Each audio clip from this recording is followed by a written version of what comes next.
Welcome, welcome, welcome. This is a special edition of the Black Westchester Power Hour. I'm AJ Woodson. I have Assemblyman Tom Abinanti. Did I say your name right, please? Did I say Yes, you did. I prefer Abinanti, but my cousins all say Abinanti? Abinanti. Okay, but because I'll screw up a last name in a minute.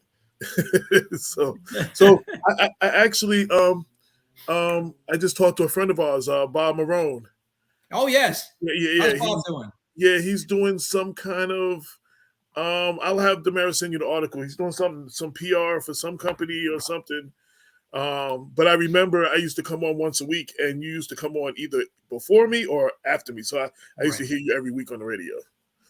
So now you are assemblyman in the 92nd? 92. So I'm the New York State Assembly member from the 92nd Assembly District. That's the west coast of Westchester. That's Mount Pleasant. Greenburgh. Yeah, towns of Greenburgh. Yes. And Mount Pleasant. And the new district, after redistricting, will be Northwest Yonkers. Okay, so now we can start right there.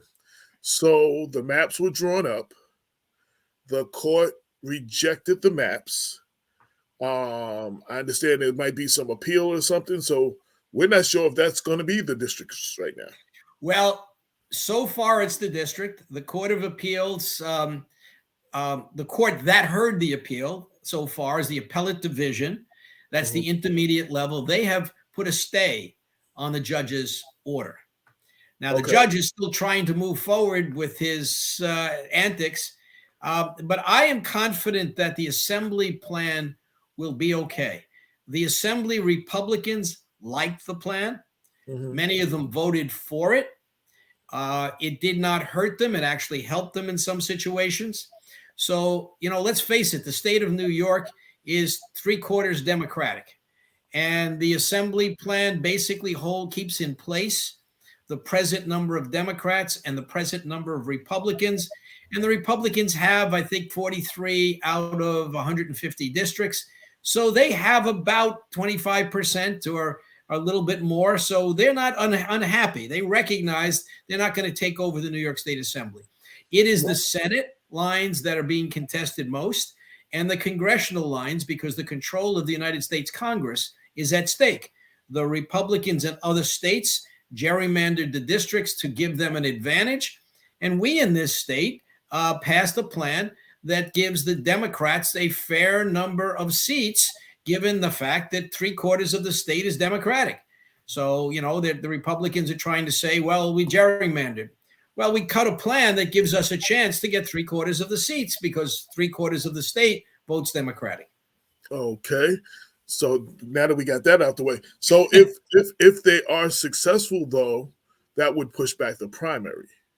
It could push back the primary, or it could be that we run on these lines this year, have a special election next year, or use new lines for 2 years from now. There's all kinds of possibilities. I was just concerned that, y'all did your petitions and you did your signatures per the lines, and then the lines change, and now all of your signatures are not good because you got signatures now that are no longer in your district or something like that. And well, I'm an election lawyer as well as a general practice lawyer, and as well as a full-time assemblyman. I don't get to practice much law anymore. But what I remember from some previous redistricting cases where there were changed lines at the last minute, the court said that if you filed valid petitions for a particular district, they were still valid. Now, the problem with that is if they change the lines, it may include some people who were not in the district before, right? Or it may move some people out of a district that they were in before. Right. But my expectation is it is so late. We are so close to the primary that these lines are not going to be changed for the primary. Okay. Now, just for taking it back for people that don't know, what does an assemblyman do in your terms of 2 years? We have 2-year terms. We're elected by 150 districts in the state of New York.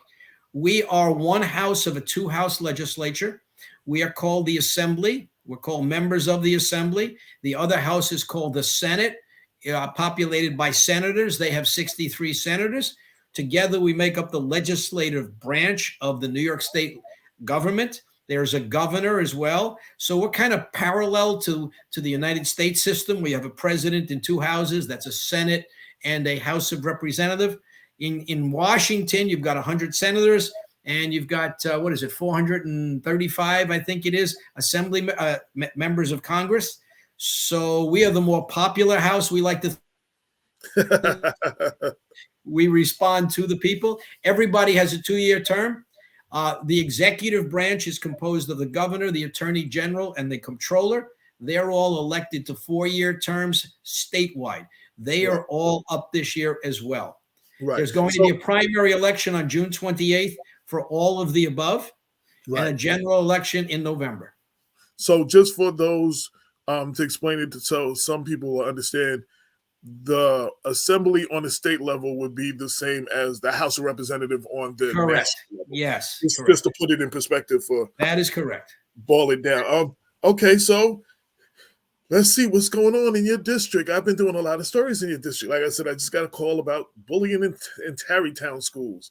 I know y'all had a Black Lives Matter sign that was up. All lives can't matter till Black Lives Matter, and then it was destroyed, and it took almost a year to put it back up.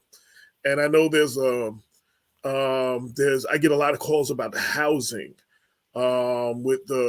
Some people are saying seniors are being displaced, and you get a lot of calls. So I know that's a hot issue that they're dealing with now with the Greenburgh Housing Authority.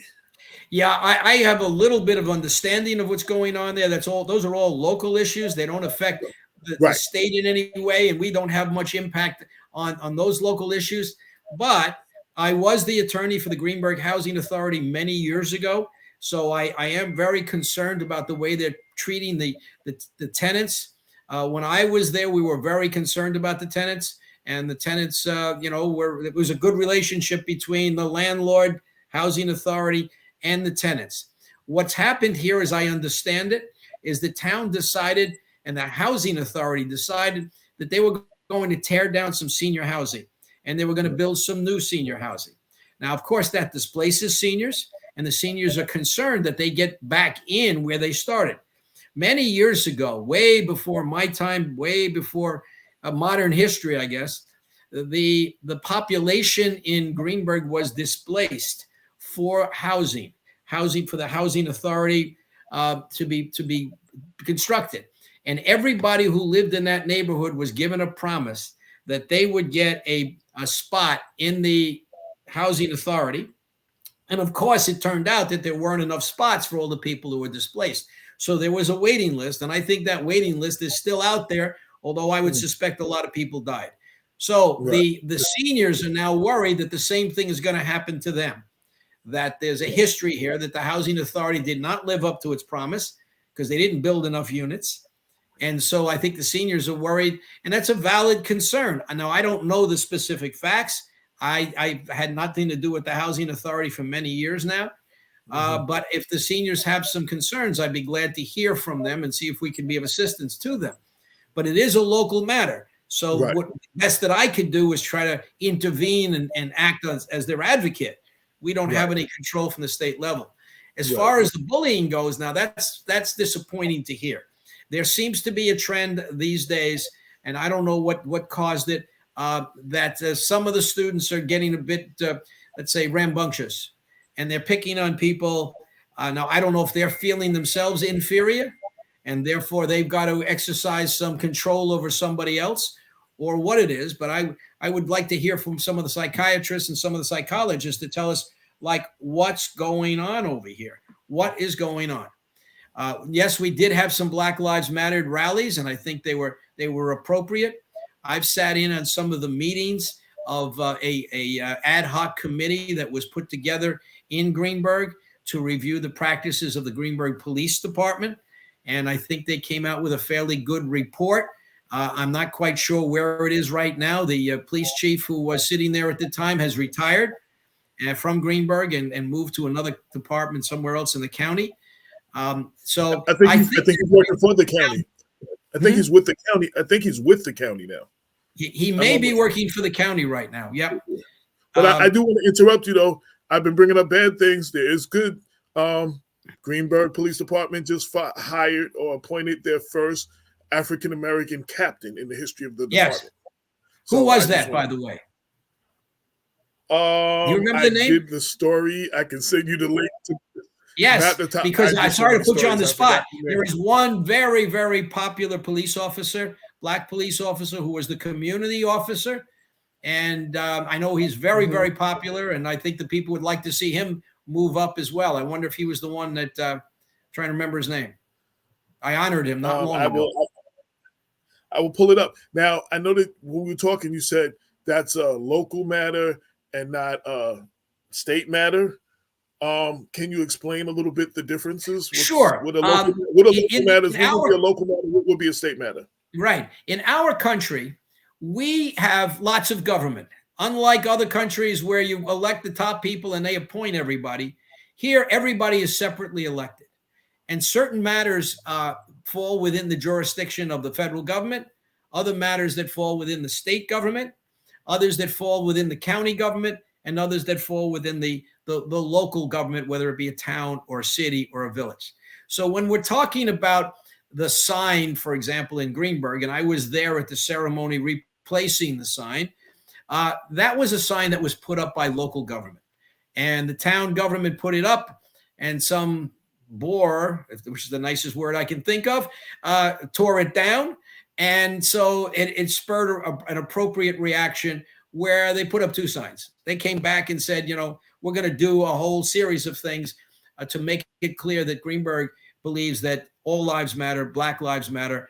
And it was actually something I've been saying for a long time. You can't say that all lives matter if you don't say that Black lives matter. And that's the approach that Greenburgh took. And I think that was the appropriate response. And now they put up a camera trained on the sign. So if anybody tries to come by and tear it down, they're going to be caught on film. And so they're kind of daring people to come by and say, we dare you to do this, because this is a destruction of public property and you should not be doing that. Besides, this is the right message to send. Why would you tear this down? In my mind, that's like going up to somebody who's giving a speech on the public square and unplugging the microphone. People have a right to free speech. And so putting up a sign is free speech. You want to put up your own sign and you disagree, put up your sign somewhere else, but don't despoil somebody else's property. This is the message that Greenburgh believes in. So what, I know when we were talking about specifically housing, when you said that's more of a local matter. That's housing authority property. The housing authority is a creature of the town. The housing authority body, the agency head is appointed by a board, and the board is appointed by the Greenburgh Town Board. So that's purely local. The only thing that the state might have to do with is we might supply some money, but even there, I believe it's federally financed. So it's federal funds, if I'm not mistaken, and some town funds. But by and large, the state doesn't have any control over it. As I said, there's distinct areas the town controls within its jurisdiction, and we do things for the whole state. But there's housing authorities everywhere. You've got one in White Plains. Down in New York City, you've got NYCHA. Right. So those are within the control of the local governments. Right. Oh, so to answer your question, Captain Kobe Powell received the historic appointment of the first. Well, that's good. No, he's not the gentleman I was thinking of, but Kobe Powell's a good choice. Okay. Yeah. So he is the one who just got appointed the first African-American captain of that department ever. Look, the police department should look like the community. And that's really important because there's several reasons. Number one, you want people to feel comfortable with the police department. When somebody looks at the police department, they want to see themselves. They want to see their community. And when you have a diverse community, that means you should have a diverse police department. You want people who can understand the culture of the community. That's the first thing. Secondly, we should not be discriminating against people on the basis of culture, creed, whatever. Everybody should have the opportunity to advance. And clearly, when you have people in the community who want to be in the police department, who are doing the work, well, you look back and you say, well, why have they not advanced? What happened? What have you been doing in that community that's been keeping people down? I mean, look, clearly you've got the same problem with women. There are not a lot of women in the police department.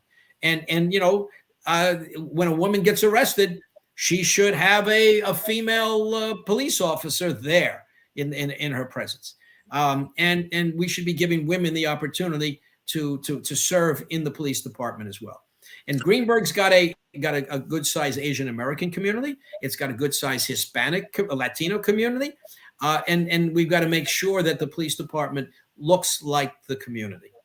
And now, I'm glad to hear that we have a new captain. I know this is not your district per se, but we were talking about women, and I know Damon, who could not be here because he has to go to work. One of the things and I'm sure he talked to you or had mentioned it, he was talking about the recent case of sexual harassment. Well, not recent, but three female correction officers testified at a county legislative meeting of being sexually harassed and assaulted. This is an issue that's all over because as I was doing the story with him, I found that in Rikers and the correction officers outright being raped, and they're not being punished per se. Is there? And I don't know exactly what his question was, but I know one of the things we talked about is there something like the state can do that if they do this, not only are they punished, but when they get out, they should have to sign up as a sex offender or something like that. Like, you know what I'm saying? Well, we are considering legislation. We are considering legislation on the state level. The chair of the Committee on Corrections, who is David Weprin from Queens, has some legislation. I know he's concerned about this issue. And so the rest of us are following his lead. As you know, got 150 assembly members, and you're dealing with the entire state of New York. You've got the largest city in the country in New York City, but New York State is also the largest dairy state in the country. So we've got a wide variety of interests in our state. So we appoint committee chairs, and we kind of follow the lead of the committee chairs. I'm the chair of a committee on people with disabilities. Before that, I was the chair of the Banks Committee, and before that, the Libraries Committee. But so David is looking into this issue. I know he's put in some legislation, and I think we're waiting to see if that legislation moves forward. But it is an issue that has been brought to our attention, and we're waiting for David Weprin's lead on this to see where we go with it. But look, it is a problem. You're dealing with people who've been put in jail because they are criminals. They have a problem. They've got whatever their problem is. They've got a problem, and that's why they're in jail. Our system does not provide sufficient mental health resources and sufficient educational resources. I know that the Westchester County Jail does pretty well on those things. I was a county legislator for almost 20 years, and I know we put a lot of resources into the corrections department. But clearly it's not enough. There are still some problems there. And on the state level, it's certainly not enough. We are not retraining people who go to jail. I mean, I was a criminal defense lawyer for 15, 20 years. And I saw myself, I had clients who made a mistake. I had clients who were innocent, clients who made a mistake, and clients who were career criminals. Okay. The clients who made a mistake were looking for some way to get some help. They needed job training. They may have needed some education. They needed a little bit of maybe some mental assistance, mental health assistance. The people who were career criminals needed a lot more. And we were just putting them in jail, and then you turn them out 2 years later. And what were they going to do except go back out on the street and do what they knew how to do and get in trouble again? And that is not a good system. That is not a good system. You call it a corrections department. It's not an incarceration department. It's a correction. It's not correcting anybody. Exactly. It's not correcting anybody. And look, let's face it. We'll all agree that there are some people who belong in jail. Absolutely.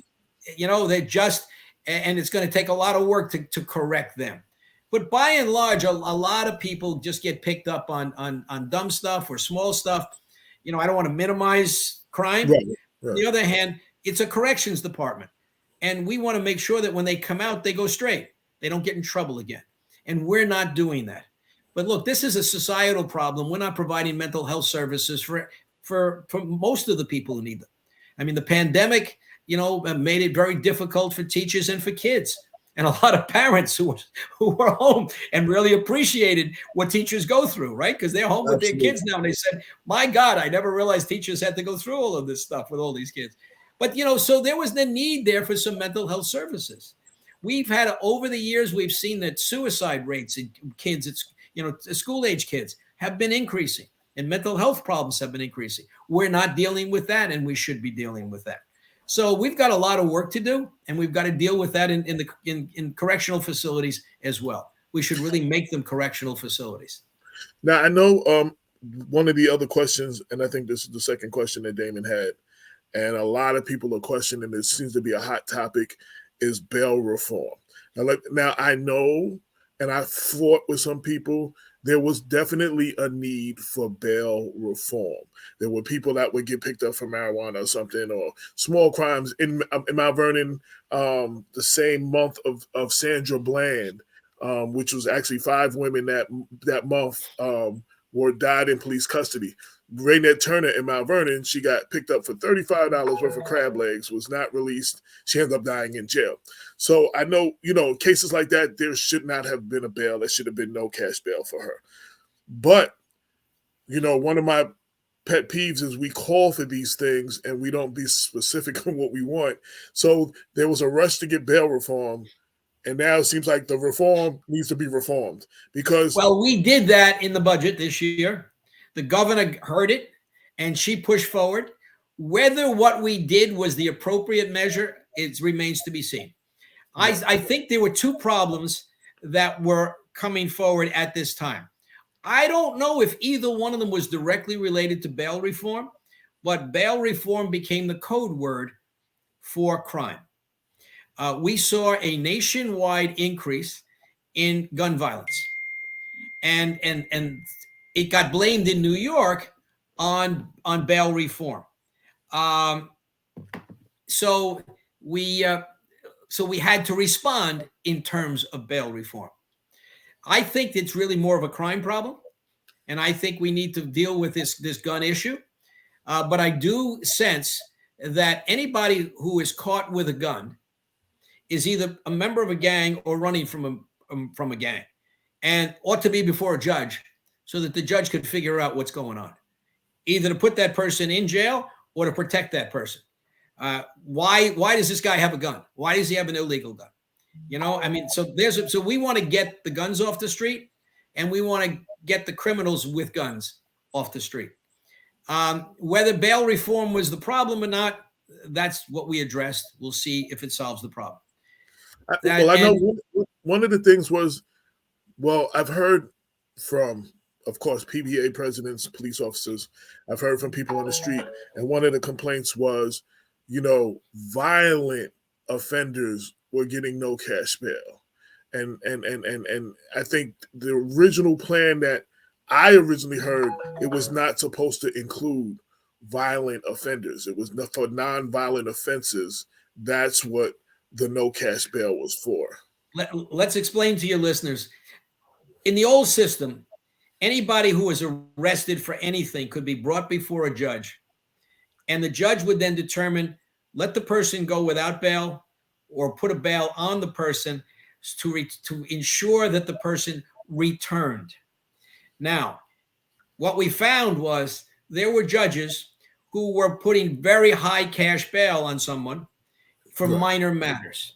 Right. And we also found that there was a discriminatory practice, a white person and a black person doing the same thing. And we would find that the white person would get a bail that he or she could afford, and the black person would not get the bail that he or she could afford. And so we ended up with particularly a lot of black men in jail. And so that's the problem we were trying to address. Whether you spent time in jail waiting for your trial should not depend on the size of your wallet or the color of your skin. And it was a particular problem in various parts of the state. Let's face it, there are parts of the state where judges are not even lawyers. Now, we've been trying to correct that, but... Wait, what? You can be a judge with... New York, we have local judges who are not lawyers. And, the argument is we don't have enough lawyers to have them as judges. I have a bill in to require all judges to be lawyers. There's a lot of pushback from upstate. So this was the problem. So we said, for many of the minor crimes, you don't arrest somebody, you give them an appearance ticket. And so that's what happened. And now the definition of violent crime became an issue. And there's all kinds of allegations that maybe the DAs, whereas they used to overcharge, were now undercharging so that they could make a point. And some judges weren't exercising the powers that they had to place bail on people. They were just letting them go without bail. These are the allegations. We haven't done a study to see if that's valid or not, but that's what was swirling around. The DAs didn't like what we had done. The district attorneys didn't like it. The conservative groups didn't like it. So you had this image out there that bail reform was the problem. Now, there was a second piece that was somewhat troublesome.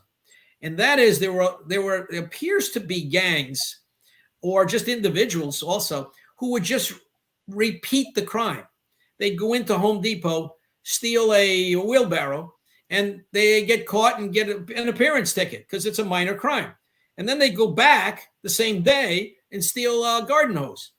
And then they'd get another appearance ticket. Then they'd go back and they'd steal something else. And they weren't using this for their own benefit. They were selling this stuff. And so, people were looking and saying, wait a minute, we're not protecting our businesses. We've got people just going in and facing no penalties at all for minor crimes. And that was one of the big issues that we had in discussing this was how do you separate out the mother who is stealing diapers because she needs them for her baby and from the guy who's making money at doing this? Maybe a young kid was employed by a ring that sends him in, he steals the stuff and they get it and they fence it and they make money. So this got to be a very complicated conversation. So what do you do about it? So we changed the bail laws. Look, the problem was summed up by one of my colleagues very well, one of the senior black members from the city. He said, on the one hand, I don't want to see more black men in jail. He said, on the other hand, it's our kids who are getting killed. And this was the problem that our black legislators were facing. Fortunately, those of us in the suburbs, by and large, are not facing this issue.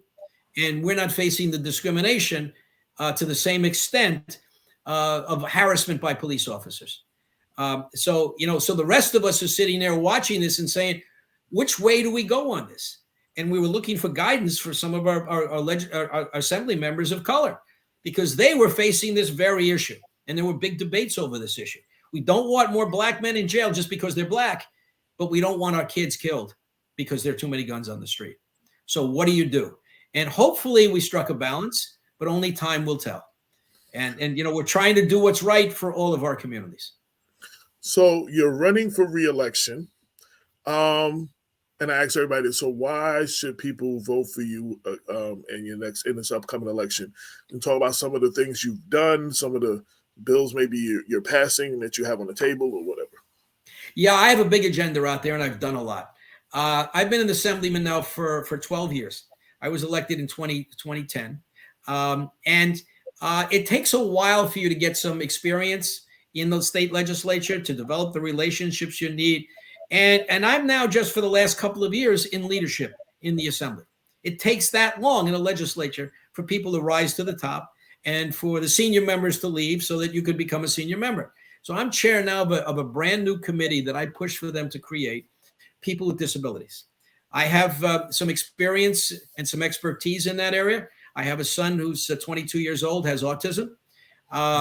But even beyond that, as an attorney, I've represented people who have disabilities, and I've learned a lot about it. And so I bring a lot of expertise in that area. But I have experience and expertise, not just in that area, but I've been a very strong environmentalist.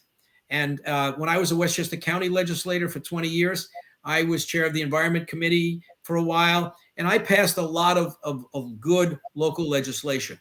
And on the state level, I'm on the Environment Committee. I've been working with the chair of that committee, and we put forward some very good legislation that I've helped pass. And we've got a bond act coming up this year, a $4 billion bond act, $4.2 billion, that we're hoping the voters are going to approve. And that money is really important because we've got so many environmental problems. We've got a lot of flooding in Westchester County, for example. And we need money. Yeah, that's right. Now, the last thing I did as a Westchester County legislator 12 years ago is I passed a new law in Westchester that requires the county of Westchester to do a reconnaissance study of where is the flooding coming from and what's being affected. You can't just deal with one piece of it. It's coming down that whole watershed, and you've got to, maybe you can solve the problem by doing something at the top or something in the middle. So I put that obligation on the county. We passed the law. And the county really needs to step up now. Okay. The Astorino administration did a small study way back in 2013. It's got to be updated. Why? Because the state can't do a study for the entire state. It needs the local governments to look at their own problems and come forward and say, okay, this is how much money we need, and this is where we need it, and here's how we're going to solve the problem. So I put the burden on the county government as the county legislator. Now, as the state assembly member, I'm saying, okay, guys, give me your plans. Update that thing that Astorino did in 2013 and be ready for this $4 billion. Be out there. And I'll be glad to try to help you get as much of that $4 billion as possible. But you got to tell me what you're going to do with it. You and the town of Greenburgh and the city of Mount Vernon. How are we going to spend that money? What's the most efficient way to do it? How do you solve the flooding problems? So that's one of the areas I've been involved in. Now, looking to the future, I am working on a huge bill, which I've been working on for several years now, to set up a brand new department in the state of New York on drinking water. Let's remember what happened in Hoosick Falls and in Newburgh and in Rockland County. We've had polluted water. People are drinking polluted water. And now, how'd that happen? Well, the DEC, Department of Environmental Conservation, deals with surface waters. The health department comes in when somebody's identified the water to be contaminated. There's nobody in between. Now, we've been fortunate that we get New York City water, okay? But New York City is concerned about New York City. We need to have a statewide entity that's going to be looking to make sure we have accessible, affordable, clean drinking water. And I think we need a separate department to do that. Also to control prices. I mean, there are parts of this county where the price of drinking water is outrageously expensive. And so we've got to look at that. So I'm an environmentalist. I've been involved in the climate change issues.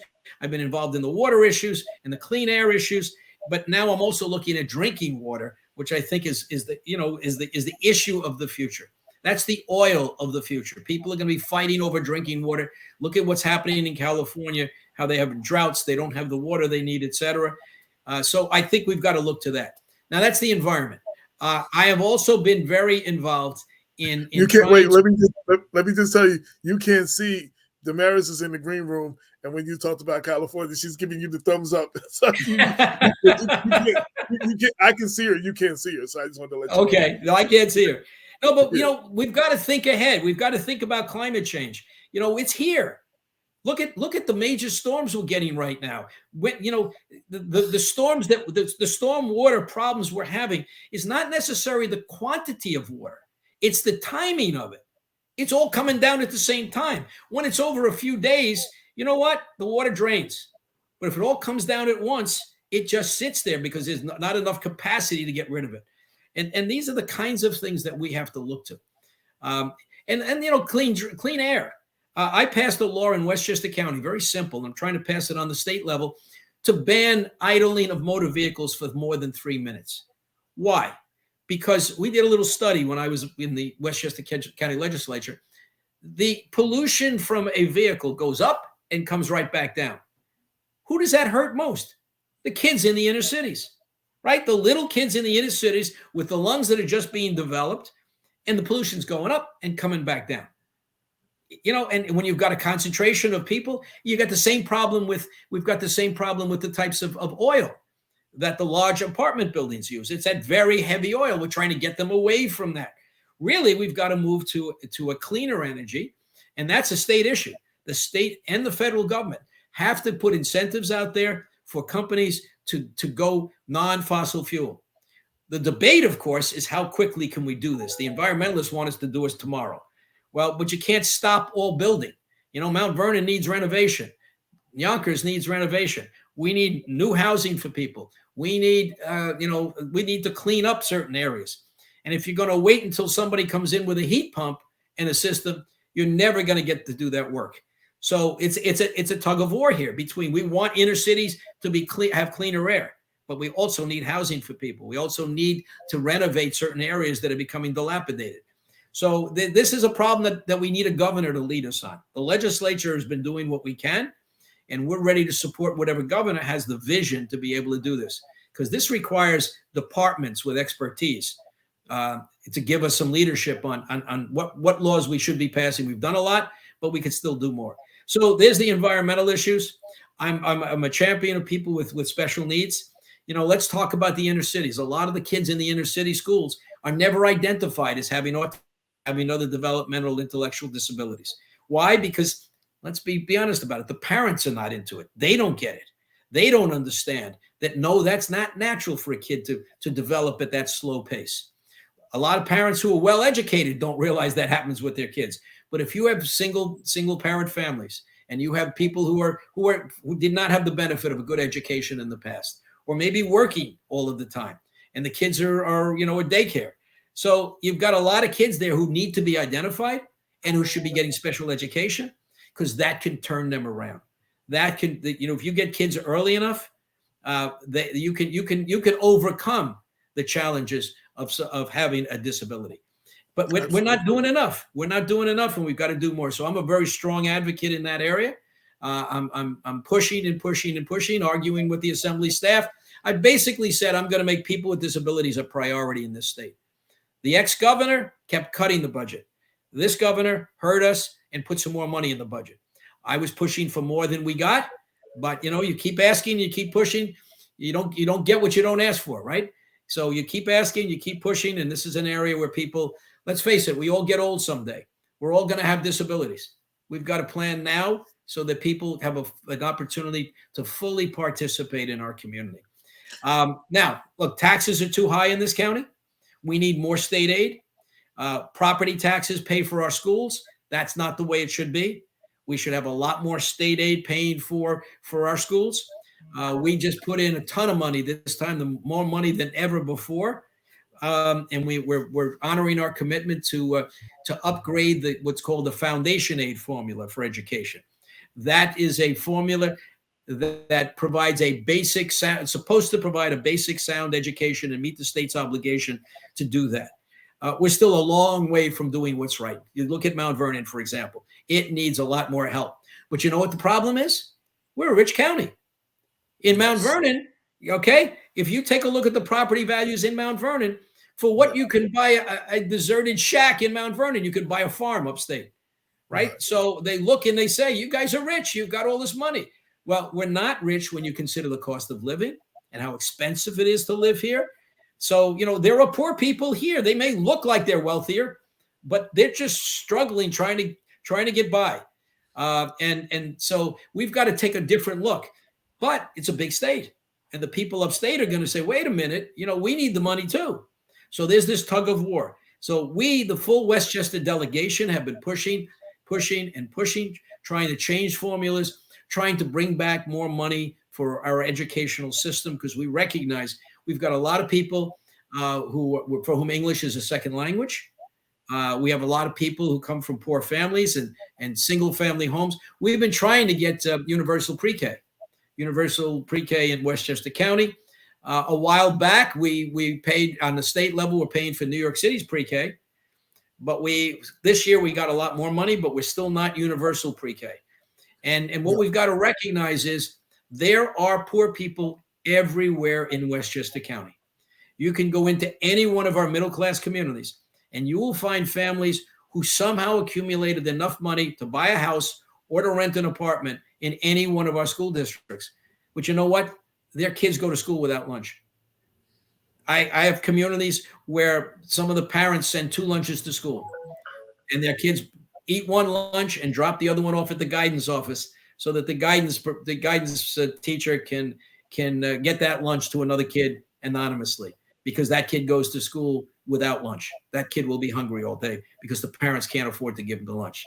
So it's not just in the inner city or areas that we have problems. We have it throughout the entire county. And so we need to make sure that all of our schools are well funded. We need to make sure that there are lunch programs in every one of our schools. And so, this is one big community. We've got to work together. I want to. So those are some of the things that I'm working on. One of the other things that I'm also very strongly, I've been working very hard to try to get the guns off the street. Okay, that's an issue. That's definitely something that's close to my heart. We have too much senseless gun violence in our communities, right. especially when you live in communities like Mount Vernon, where we see it the most. Yonkers, they're trying to work on it, but today we had a cop killed today from probably an illegal gun. You know what I'm saying? Right today, and it is an issue. It's an issue, and it's our kids that are dying. I mean, and well, now you had a stabbing issue now, but I mean in Mount Vernon, but it just the senseless violence in our community is definitely something close to my heart right now that I'm fighting for. Look, you can kill somebody with any kind of an implement, but you don't get a drive-by stabbing. You know, Well, you don't get it. You know, I mean, we can't confiscate all of the knives.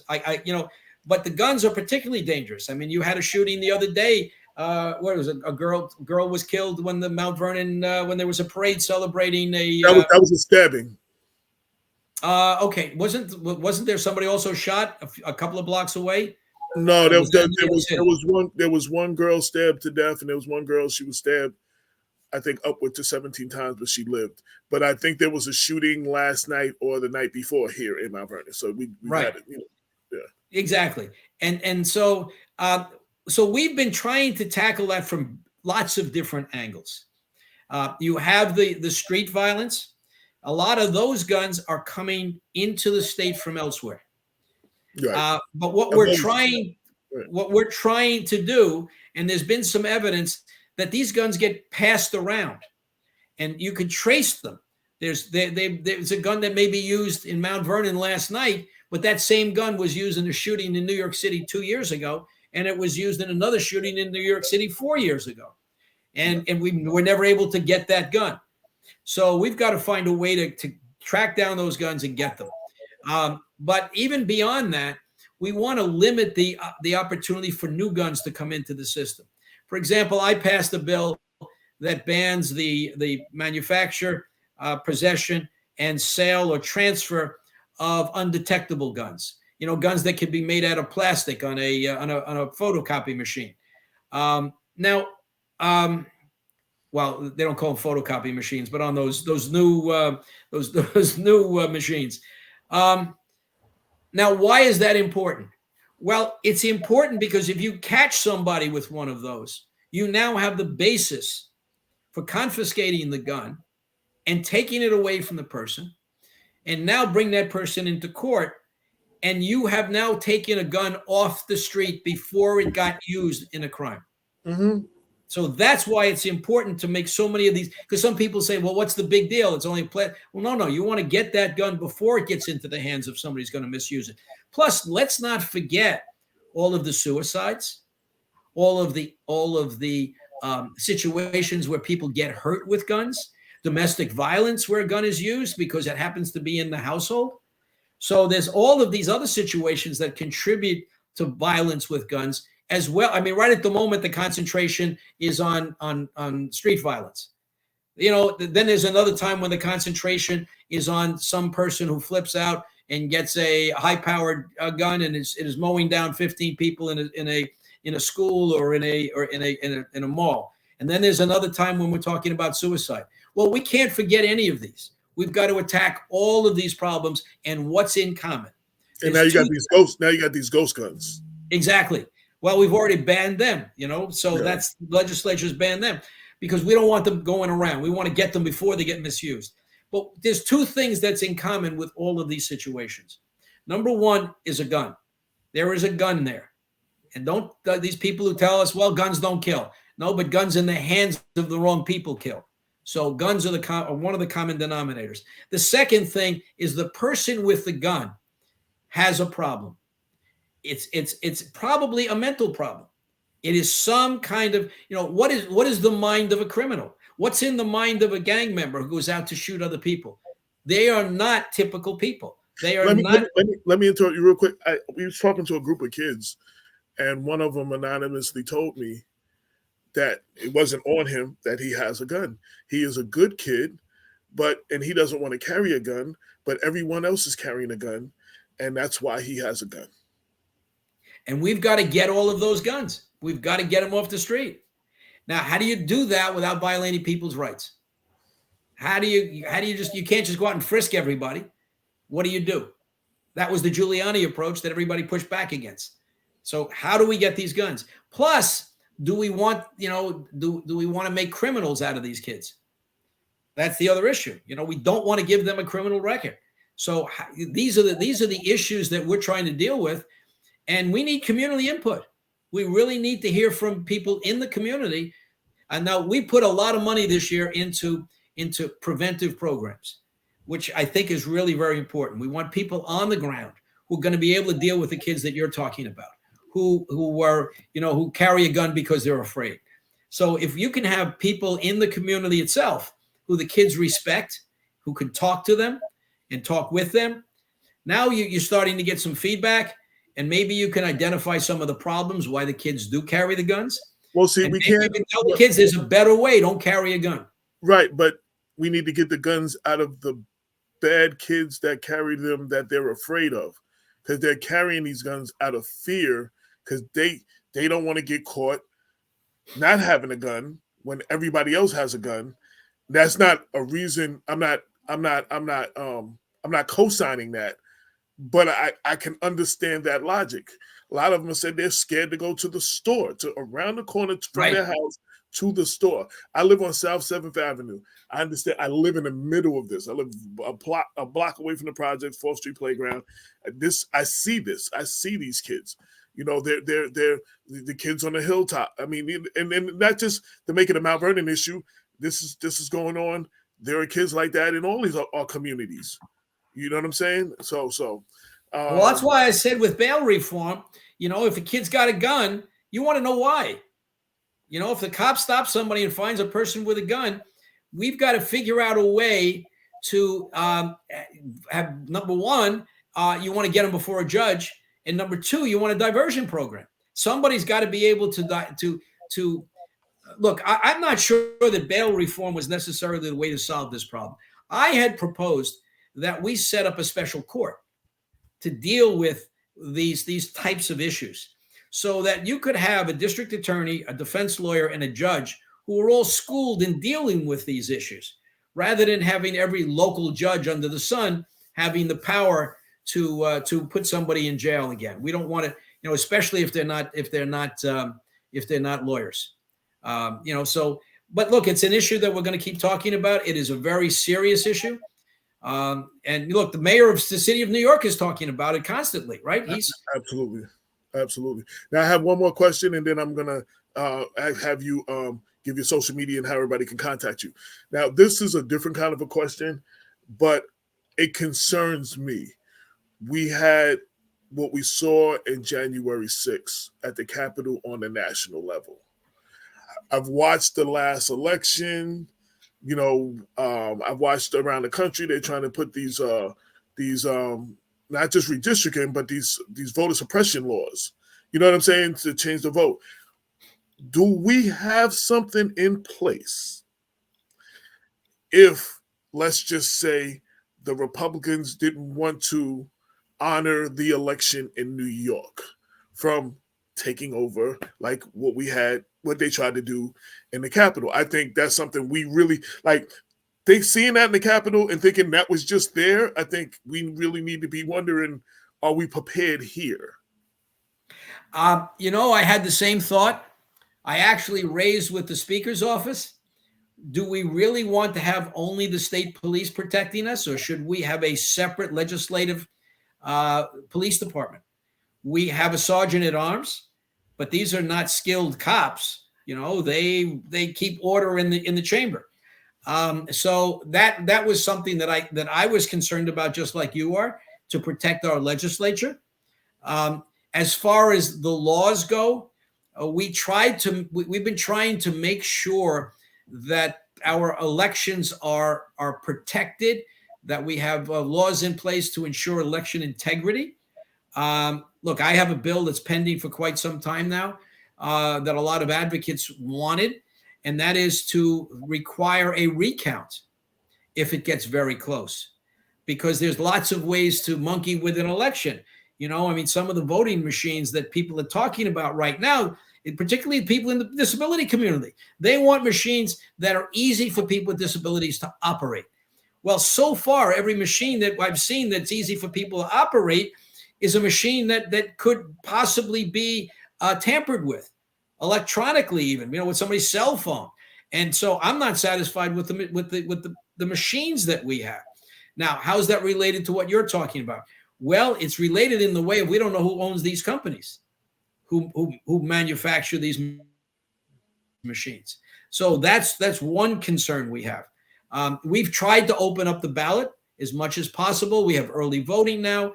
We have absentee ballot, so that we're encouraging people to come out to vote. So we're not to try to minimize any possibility of voter suppression, because now you've got different ways of voting.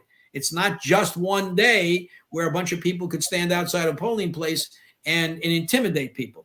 What we have now is, if you're afraid that's going to happen, encourage people to vote early or encourage people to vote absentee. So there's lots of different ways to access polls now in New York State. So, can we prevent a January 6th? I think that's a federal issue, and they're talking now about how do we prevent that from happening again. But we in New York, I think, are doing the best that we can and looking for more ideas. If anybody has suggestions. We've had some incidences where they went after some state houses in some of the other states. They went after some governor. They tried to kidnap a governor in one of them states, and luckily she was warned, and they were prepared for that. But so I just wanted to ask, because a lot of times we're not thinking about that. We think about that as just a Washington issue or somewhere else, and I'd like to hear from my elected officials that we're preparing for something. There's another interesting aspect to this whole thing.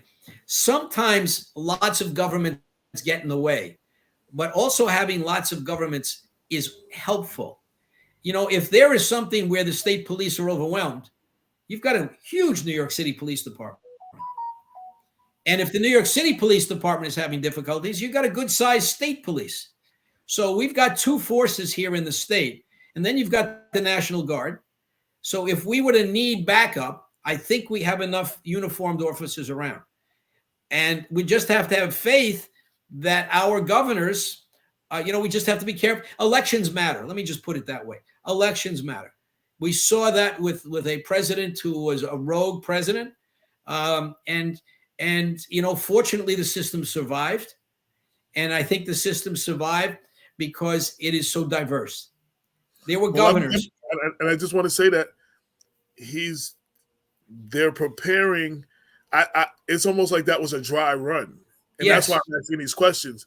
And I'm watching how the other party is trying to take over all the different levels of government, including, if they could, they would love to get New York governor so that he can make that phone call and that governor can overturn the election if necessary. That's a valid fear.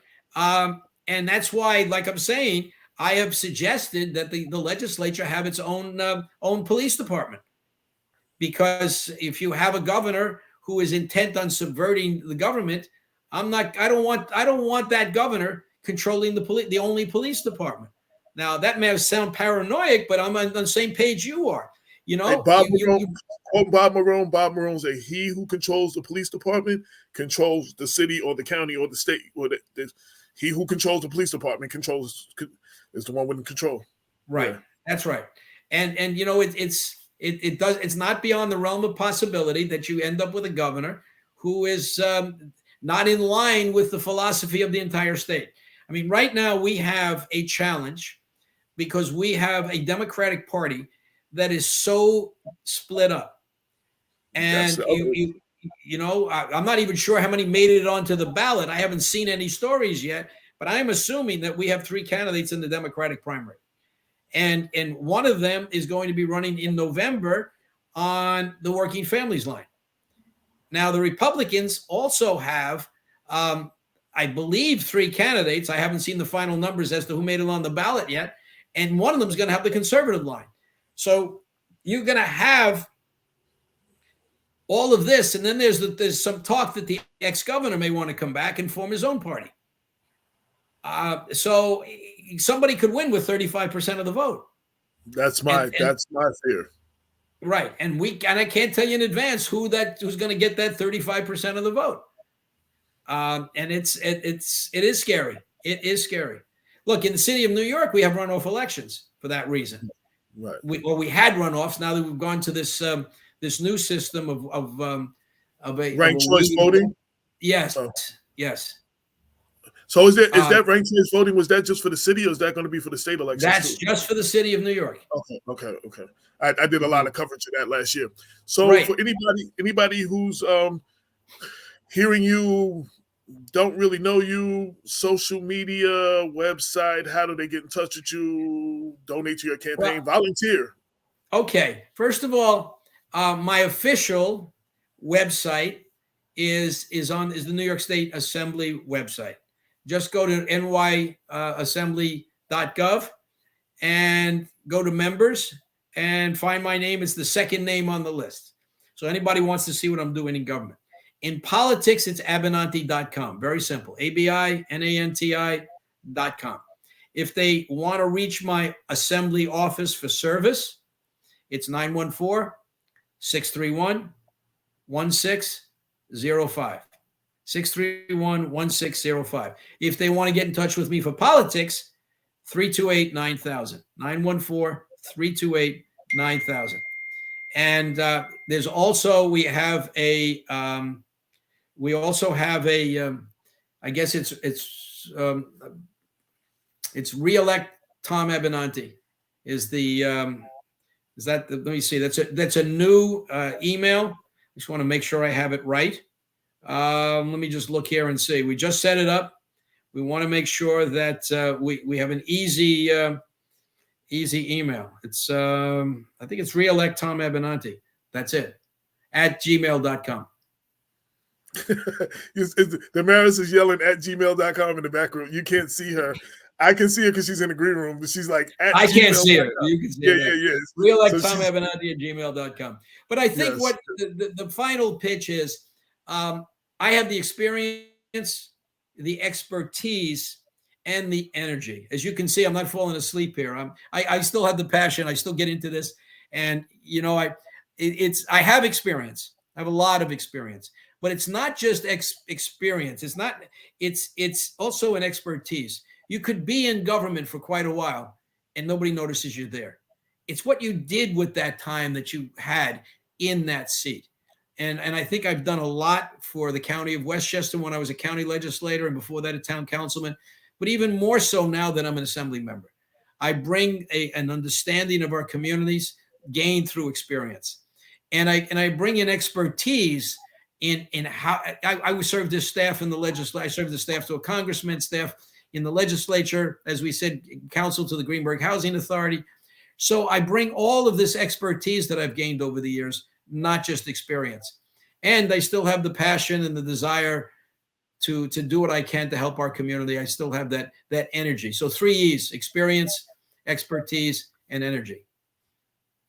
I want to thank you for your time. Thank you. Feel free to if you ever need to get the word out about anything to the community, feel free to contact us and utilize us. That's why we're here. And I thank you for your time. I wish you luck. The best of luck and everything. And I will be following the selection closely. I just won for the second year in a row, I just won the Craig Newmark Graduate School of Journalism fellowship. And it's a paid fellowship to cover the state election. Last year it was to cover the city election. So I just won that for the second year in a row. So I will be paying attention to all of these state races. I actually have to do a lot of work. I'm getting paid. Well, call me at any time. I'll be glad to try to be helpful to you and give you whatever information I can. Absolutely. Will do. Thank you very much. Thank you, Damaris, for setting it up. I'm out going to get something to eat and watch the Brooklyn Nets. Even though I'm a Knicks fan, but I still support all my New York teams, though. Yes. Bye.